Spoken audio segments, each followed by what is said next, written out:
guys, it's me Jill, and as you can see, I'm not in my usual wall.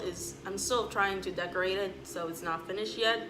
That's why I put on these antlers, to make it more festive for the holidays. So yeah, let's get on with this video, shall we? So I was on Twitter the other day and I saw this tweet by Into.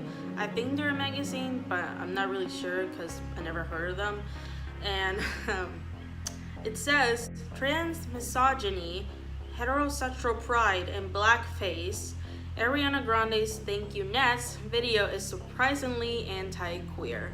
And in that tweet, they also put the link to the full article. I'm gonna put it down below if you guys wanna read it. But before we discuss that article, Into put this editor's note underneath the tweet, which says, we have decided to remove the author's name from this piece after the editorial team was alerted that a high volume of death threats were being made against the writer as a result of the opinions presented this piece. Into is a place for varying opinions from LGBT people around the world and will remain to be that place, but these opinions never warrant violence. And when a writer's own life could be potentially at stake, we must take the necessary steps to ensure their safety. Okay, so I read this entire article, and although I do not agree at all with this person, I would never send death threats to anyone that I didn't agree with. And I really feel bad for this person that they're getting death threats, but that's just the world that we're living in, I guess. Okay, I just opened the link to the article and there's an update about the writer that posted the article. And again, I'm just gonna link everything down below so you guys can see it because this is way too long for me to read for this video, and I don't want to make this video way too long.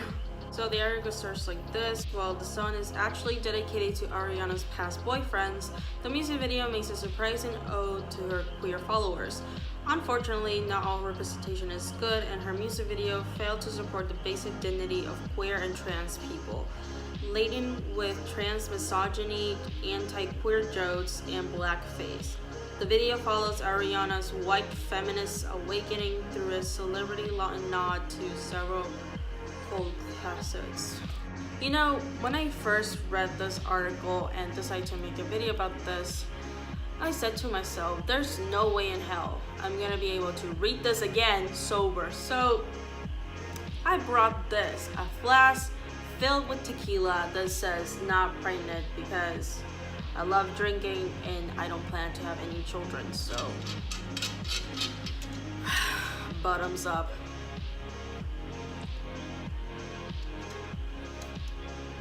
Oh my god, yeah. That's really good tequila. Okay, let's move on. Here's a breakdown of what happened. The video takes place at a typical suburban, white, wealthy high school.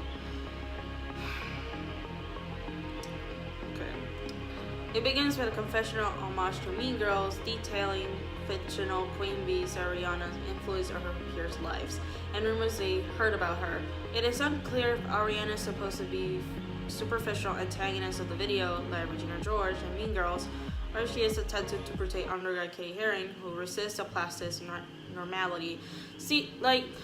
If you've seen the trailer of the music video where they did the whole rumors about Ariana, it is clear that Ariana is playing Regina George. Because in Mean Girls, that's what they do with Regina. Everybody starts telling all the rumors they heard about Regina. So it's pretty clear that Ariana is gonna be Regina George in the music video and not Katy Herring. But let's move on. Just 16 seconds into the video, trans viewers may be stunned to see a cisgender man, Ariana's backup dancer Scott Nicholson, in a bright pink cardigan and wig playing a trans woman. We're already supposed to laugh at him for his feminine mannerism. Okay, so just because a man is wearing a wig and he's wearing a bright pink cardigan, that doesn't make him a trans woman. What if he's gender fluid or non-binary? Have you thought of that? No, I guess not. Okay, I don't know what the fuck is going on with this blouse, but let's move on. I just have to deal with it. Anyways, immediately after gay singer slash actor Troye Sivan repeats a rumor, I heard she's a lesbian now and dating some chick called Audrey. It's fucking sick. Lesbians. Hilarious, right? The reference comes from Apple Music mistranslating our lyric because her name is Audrey instead of Ari, which led people to think she was referring another woman. Some commentators accuse her of queer baiting with a potentially misleading lyrics. Others commended for being empowering. She was so offended at the very thought of having a woman as her lover, she even addressed it at the very beginning of her video.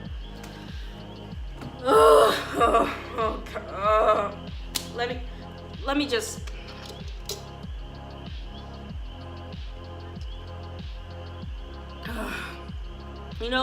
I put tequila in this, but I think I should really put bleach because what the fuck?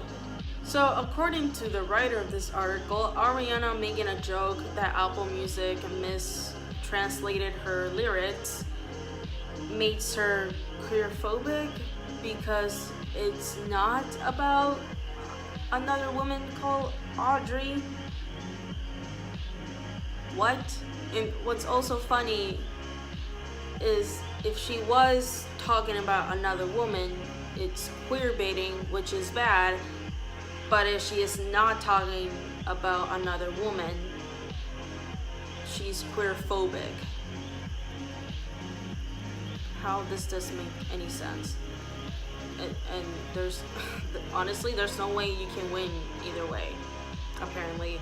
Also, Ariana saying, hey, it's Ari, not Aubrey, please get the lyric right. That doesn't make her queerphobic or anything phobic, which apparently that is something that the writer does not get. Ariana doesn't enter until the music starts. A smooth beat clearly influenced by R&B is juxtaposed by her opening her burn book, simply titled Thank You Next. Then you finally see it, the blackface. This may not be the type of blackface you see in old minstrel shows, but in a new form that we frequently view in pop culture. As New York University Performance Studies master's student Anne Vo writes, contemporary blackface no longer involves minstrelies, I don't know how to pronounce that, sorry, burnt cork or grease paint to blacken the performer's skin, but instead makeup, foundation, artificial tanning, and digital coloring are employed to play with racial can't speak English right today, and to exploit what blackness signifies. As she reflects on her past boyfriends, her skin varies in shade, scene to scene, in a horrifying transformation, highlighting how little she cares about communities of color.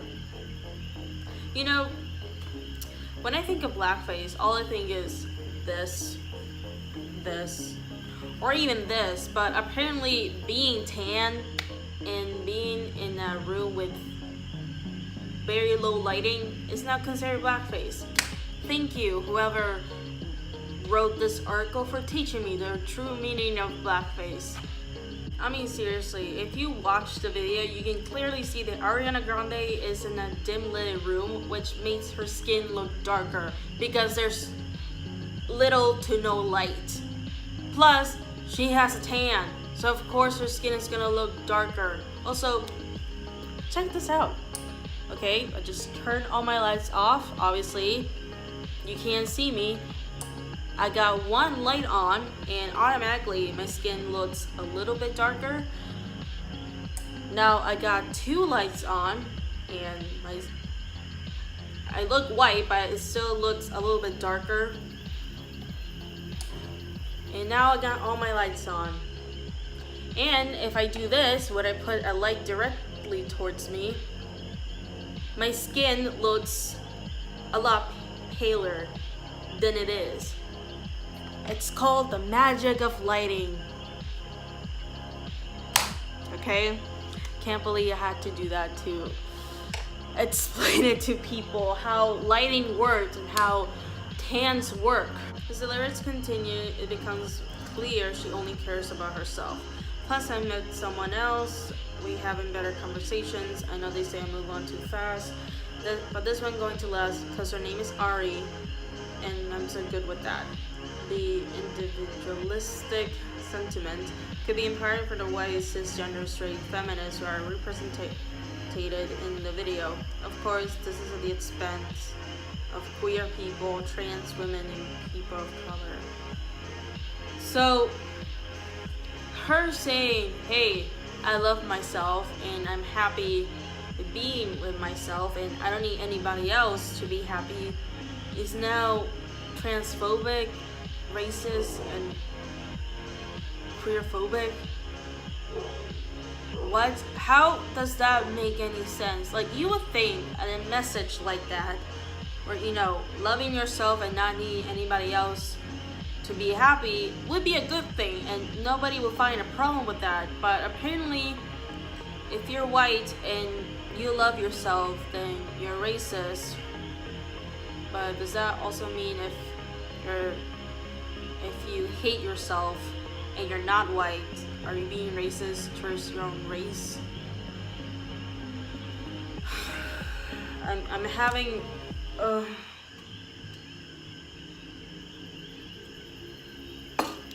just me having to explain something that seems so logical and so simple makes me feel stupid and it makes me feel so frustrated. So what does it mean at the expense of colored people, trans women, and queer people? All she's saying in that lyric, that she finally learned to love herself and finally realized she doesn't need a boyfriend, a girlfriend, or a husband, or anyone to make herself feel happy. That you can have those things if you want, but that doesn't mean you need those things to be happy. All you need is yourself to be happy. How does that, nowhere in that lyric says, hey, fuck you trans women, or fuck you people of color. I really don't understand what the fuck this person is trying to say in this article. Ariana runs through the halls as a queen bee of her clique. She rolls her eyes at Nicholson and Drag, who seems happy just to have her attention. She then pushes Servan into the lockers. He clutches his book, happy that she even touched him. Queer people are apparently glad to be disrespected as long as it's by someone as popular as Ariana.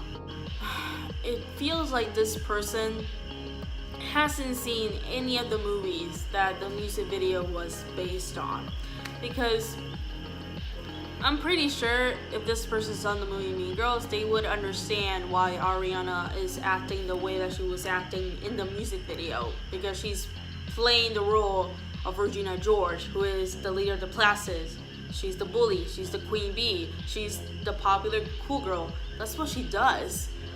But I'm also pretty sure if this person watches Mean Girls, they would accuse of Rachel McAdams of being homophobic because Regina George tells Katie that she used to be friends with Janice, but they stopped being friends because she thought she was a lesbian and then thought she was in love with her.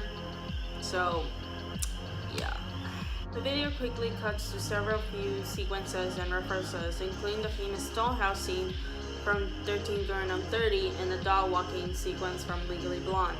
Finally, it lands to a cut in the music in one of the more explicitly anti-queer scenes.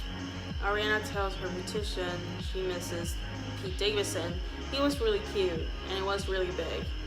Coolidge, I don't know how to pronounce her name, sorry, confirms that they were discussing teeth and not penises. They were definitely discussing penises. And what's the problem? Girls talk about penises. What's the issue? There's nothing wrong about talking about dicks. Okay? Moving along. I only gone out with one guy that had a big front tooth. I liked it. Have you ever gone out with someone who had no teeth at all? Ariana quickly replies no with a smirk. Queerness in this case is used as nothing more than a dry comedic prop. Ariana at this point is not only not only responds to rumors about her sexuality just once, but twice in this video. She emphasizes her heterosexuality as a point of pride and empowerment. Okay, let me just ask, what is wrong with being straight? Like, I don't get it. I don't get when people I'm sorry, my brain is like malfunctioning and I can't function properly.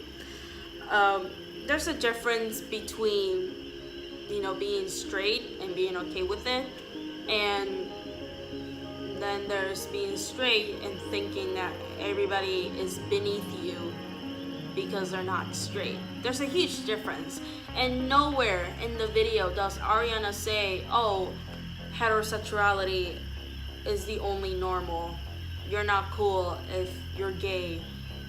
Like, nowhere in this video says that, and there's nothing wrong with being straight and being okay with it. Like, I don't understand what's people's issue with people saying, oh, I'm straight and I'm okay with it. I really don't. Because, newsflash, not everybody is going to be part of the LGBT community. Not everybody's going to be gay, lesbian, bisexual, trans, pansexual, asexual. Not everybody's going to be part of the LGBT community. Also, just because someone is straight, that doesn't mean they can become an ally. But, I don't know, some people have an issue understanding that, and I really don't get that. Ariana backs away from collage beauty counter. The music continues. We see the beauty salon filled with visibly queer beauticians and white cisgender clients. They dance with her in inflated styles influenced by black queer performers. As the video cuts between the different past scenes in the video, the queer men soon disappear from the beauty parlor, only leaving the presumably straight women. The queer men are replaceable to the video's director. They're not agents in the story, which is that of white women reclaiming their individual self-esteem. Okay, I have an issue with this because I'm pretty sure the person who wrote this is the same person that says, don't assume my gender, don't assume my sexuality, and yet all they do in this article is assume shit. Like, they're assuming that, okay, that the beauticians are queer and the clients are cisgender. How do you know that if they're not transgender? How do you know all the beauticians in there are actually queer? Like, how would you know that? It's like really funny because they say don't assume anything, and yet they continue to assume shit. Like, now this is the part of the article where I just thought, this is a joke. This has to be a joke, because nobody that claims to be a serious reporter or journalist would write this and not be a joke. It says, after the music ends, it cuts to Kris Jenner, who plays Ariana's mom. She simply shouts, "Thank you, Nets, bitch," while holding the camera, the final line of the music video. As bitch is generally directed at women and thank you, Nets is in reference to relationships, it is slightly aimed at Caitlyn Jenner. I had to laugh because this has to be a joke. Because this is ridiculous. She divorced Caitlyn in 2015, shortly after her transition. Perhaps this is in reference to Caitlyn's far-right politics. Perhaps it's a jab at her trans identity. We can't be sure unless Kris Jenner speaks out about the line. Regardless, there is something questionable about ending such a don't know how to spell that, anti-queer, trans-misogynistic video in a complaint about trans women.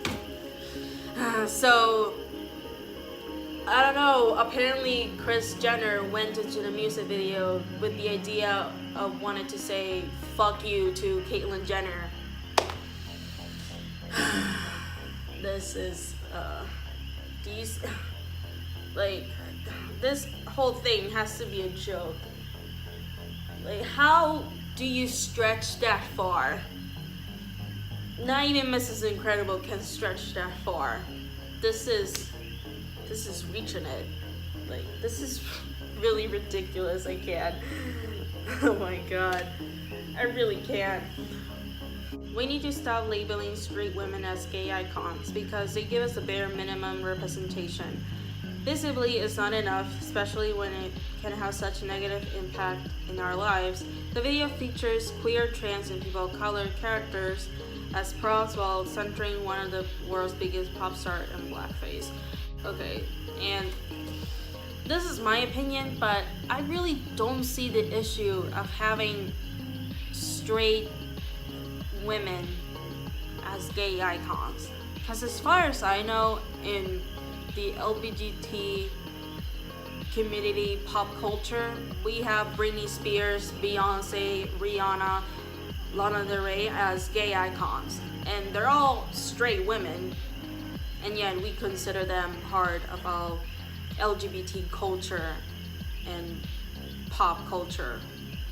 So, like, I don't really understand what's the issue. Like, I can't understand wanting, more LGBT women to represent our community, but I really don't see the issue of having women such as Beyonce, Britney Spears, straight females, celebrities as gay icons. I really don't see the issue. Because here's the thing, for me, in order to become a gay icon, is for you to support the LGBT community. For me, that's all it takes. All you have to do is support the community and be accepting of the community. That's all it takes, at least for me, to become a gay icon. Like, you don't have to be the LGBT community to be an ally of the community. We cannot fully blame Ariana herself for these mishaps. She lately has some agency over the work, but the video was made through a large team. Someone had to notice these issues, yet it wasn't enough to stop them. Brady's Hannah Lutz Davis directed the video alongside producer Brandon Bonfilio. There were an unknown number of other contributors, but only some of whom were featured in the video's MD page. So this paragraph really confuses me because the entire article was saying, hey, Ariana is racist and homophobic, but this paragraph is now saying she doesn't know any better. It was her agency that made her do all this. She probably didn't even have control of the video, and it's like, what? You can't just write an article blaming this person for this, and this, and then in the end being like, oh, but they didn't know any better. It was this other person to blame here, and I'm like, what? Then it's, who's to blame here? Then is it the agency? Is it the director, the producer, or Ariana? Make up your mind. So that was basically the entire article. If you guys want to read it in its entirety, I'll link it down below so you guys can kill the brain cells that I have already lost in this video. And I'm gonna say this because I assume there's gonna be someone in the comments being like, of course you don't see anything wrong with it, you love Ariana. And just because I'm a fan of Ariana Grande, that doesn't mean I'm not capable to see the bullshit. I mean, they're human, they're not gods, they're not perfect, they make mistakes, and if she does something wrong, I'm gonna be the first one to call her out on it. And if you don't think that my opinion is valid because I'm a fan of Ariana Grande, then go check out Ready to Glare's video where she talks about this, and she's not a fan of Ariana Grande, therefore she has no reason to defend her. So if you want a more unbiased opinion about all of this, even though my opinion was pretty unbiased, even though I like Ariana Grande, go check out Ready to Glare, where she does a way better job making this video than I am, clearly. Anyways, thank you so much for watching my video. Thumbs up if you like it, subscribe to my channel if you haven't. All my social medias will be linked down below, and I'll see you guys on the next video. Bye.